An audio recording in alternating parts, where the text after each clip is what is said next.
Kita ke informasi lainnya pemirsa, polisi merilis tes DNA dan uji lab barang bukti terkait kasus pelecehan dan kekerasan seksual yang dilakukan oleh dokter terhadap keluarga pasien RSHS Bandung, Jawa Barat.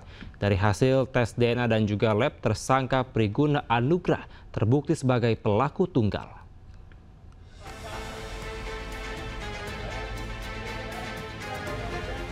Direktorat Reserse Kriminal Umum dan Bidang Kedokteran Polda Jabar mengumumkan hasil tes DNA dan uji lab barang bukti yang dilakukan oleh Puslap 4 Mabes Polri.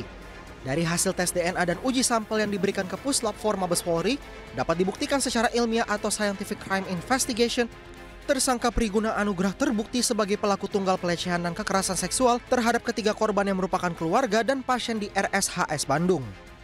Ditemukan profil DNA tersangka pada swab kondom yang diberikan pada kita. Yang kedua, tidak ada DNA individu laki-laki pada swab vagina korban. Yang ketiga, ditemukan profil rambut pubis di TKP sebagai profil DNA daripada tersangka. Demikian yang perlu saya sampaikan sekali lagi, hasil ini dilakukan oleh Lab DNA Pusdokes Polri yang sejujur-jujurnya guna proses penyidikan lebih lanjut.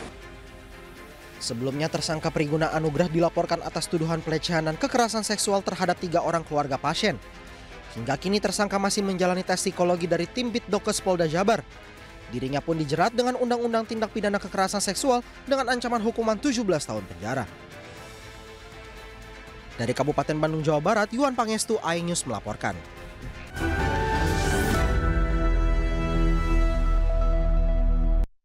Terima kasih Anda masih di iNews Prime bersama saya Kevin Pakan. Pemirsa, Gubernur Jawa Barat Deddy Mulyadi mengeluarkan larangan wisuda untuk jenjang TK hingga SMA di Jawa Barat. Menurut Deddy, wisuda lebih tepat diadakan di jenjang pendidikan tinggi.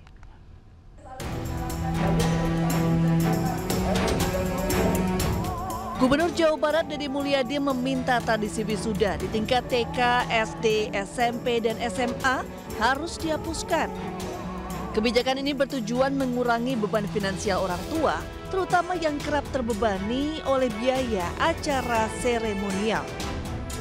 Selain itu, menurut Deddy, wisuda lebih tepat diadakan di jenjang pendidikan tinggi.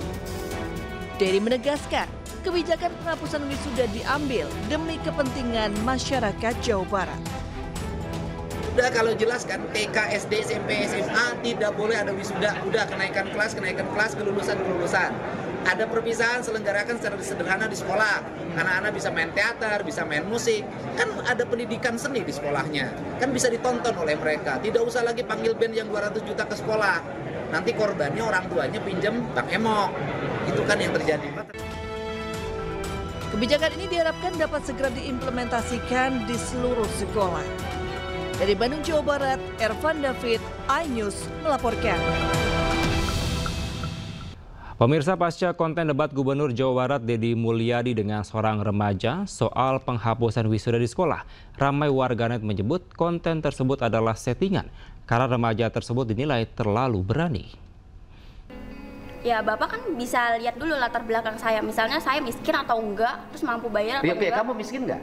Iya, miskin. saya mengakui. Kenapa miskin? Pengen hidup bergaya, sekolah harus ada perpisahan. Orang miskin tuh prihatin membangun masa depan. Seluruh pengeluaran ditekan, digunakan untuk yang positif.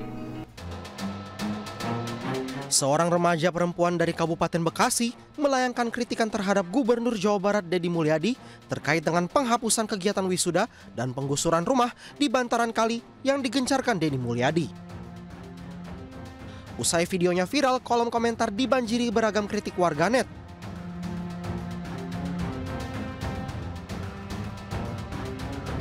Namun kini perdebatan itu dipertanyakan warganet. Serunya debat disebut warganet sebagai debat settingan, tidak spontan dilakukan warga kepada Deddy Mulyadi. Semua murid itu biar bisa ngerasain perpisahan. Oke. Wisuda. Terus gini, ngerasain perpisahan, duit perpisahan dari siapa? Dari orang tua.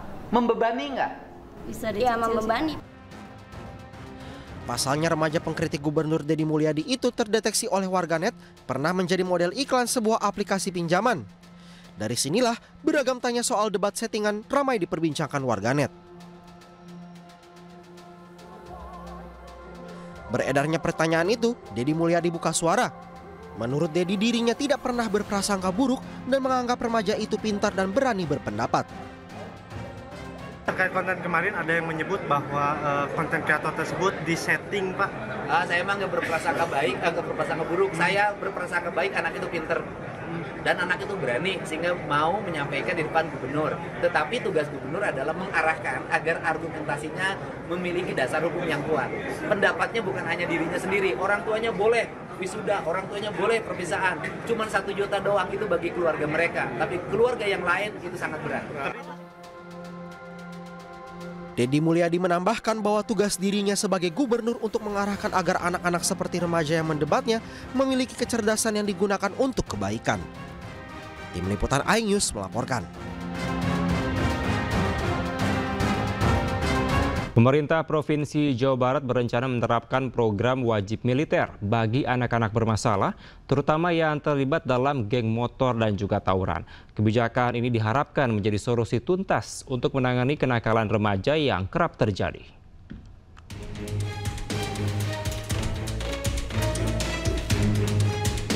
Maraknya kasus tawuran serta pelajar yang terlibat geng motor membuat pemerintah Provinsi Jawa Barat mengeluarkan aturan khusus untuk memiliterisasikan anak yang bermasalah. Program ini bertujuan membentuk karakter disiplin dan tanggung jawab. Peserta akan mengikuti pendidikan khusus di bawah pengawasan TNI Polri selama 1 tahun. Sementara status sekolahnya tetap terdaftar di SMP SMA asal dengan kelas khusus. Beberapa daerah seperti Bandung sudah menyiapkan barak untuk program ini. Di samping itu, Pangdam 3 Siliwangi dikabarkan telah mempersiapkan infrastruktur pendukung. Menurut Gubernur Jawa Barat, rencananya program akan dimulai pada Mei 2025 dengan peserta termasuk anak-anak yang tertangkap tawuran atau terlibat tindak kriminal. Upaya ini dilakukan karena persoalan kenakalan remaja kerap tak selesai-selesai dari dulu. Kan kita ini dari dulu ngomongin geng motor nggak selesai-selesai. Anak-anak yang mengalami problem di rumah sehingga berdampak tidak sekolah tidak selesai. Hari ini kita akan merumuskan dengan para bupati wali kota, nanti anak-anak yang orang tuanya sudah tidak sanggup lagi untuk mendidik, nanti akan kita wajib militerkan. Ya? Udah, nanti kabupaten kota ada beberapa kabupaten yang sudah siap. Nanti mana sih anaknya? Nanti ada anak yang tawuran di jalan, kita akan bawa. Nanti saya panggil orang tuanya mau gimana, sanggup masih mendidik atau kita sekolahkan di sekolah militer. Nanti di komplek tentara atau di komplek polisi kita sekolahkan di situ selama 1 tahun, minimalnya 6 bulan sampai dia berubah. Ini bagaimana cara kita harus mulai cepat lagi, nggak bisa lagi terus-terusan wacana dari dulu geng motor nggak selesai-selesai, harus tuntas. Pemerintah menegaskan program ini akan dipantau ketat untuk memastikan tujuan pendidikan tercapai serta mengurangi tingkat kenakalan remaja. Dari Bandung, Jawa Barat, Elvan David, iNews melaporkan.